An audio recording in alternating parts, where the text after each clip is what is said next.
Hello everyone! I'm Alianza, your health informer. Welcome back to my YouTube channel. On this channel guys, we're talking more about health tips and health benefits. At kung bago pa kayo dito sa channel ko, huwag niyong kalimutan na mag-subscribe at pindutin ang notification bell para updated kayo palagi kung mayroon akong upload na bagong video. Let's go na guys! Pag-usapan natin ang tungkol sa ano ang posibleng maging sanhi sa bukol ng ari ng babae. So maraming nagtatanong kung bakit sila nagkakaroon ng mga bukol o maliliit na butlig sa ari ng babae. Iniisip ng iba ang simpleng tagihawat na tumubo sa ari ng babae ay kung pwede nga bang pagmulan ng bukol sa ari ng babae ang tagihawat. Ang pinakamahalaga lalo na sa mga kababaihan, pagdating sa ganitong sitwasyon, kailangan ng medikal na atensyon. Magpakonsulta sa mga eksperto. Ano ang mga dahilan sa bukol ng ari sa isang babae?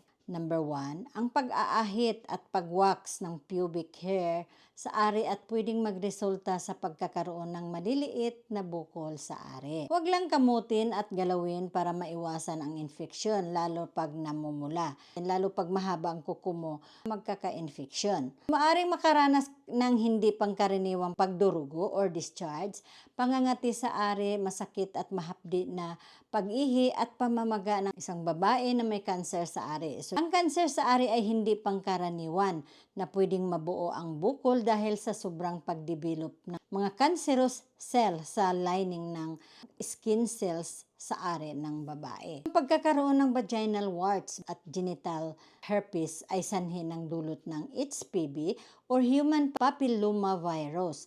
Isa itong sexually transmitted infection at sabi ng mga doktor, ang pagtubo ng warts sa loob ng ari ay hindi mo nararamdaman. Sexually active ka pero paiba-iba ang partner mo.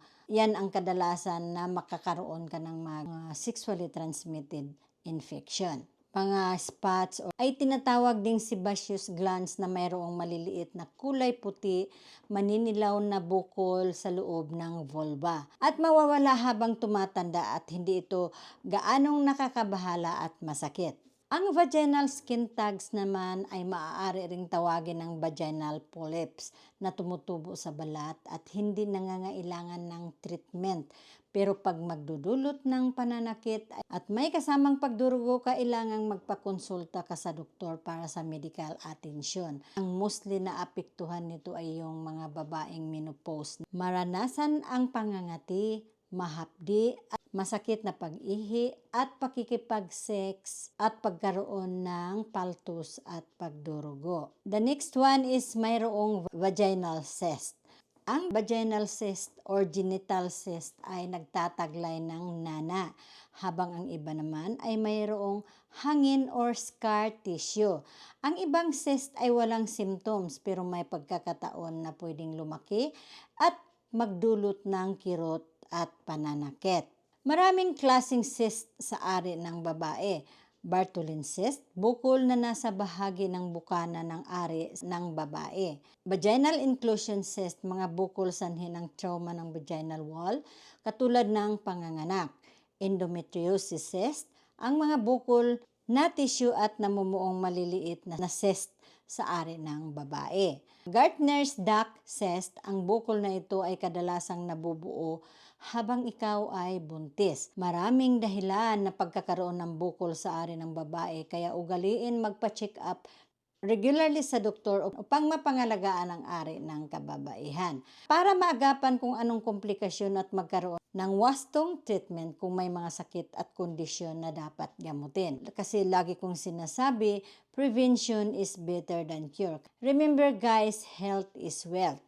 Hanggang dito na lang tayo sa topic natin at sana may natutunan kayo sa video na ito. Kung may gusto kayong itanong, mag-comment lang below.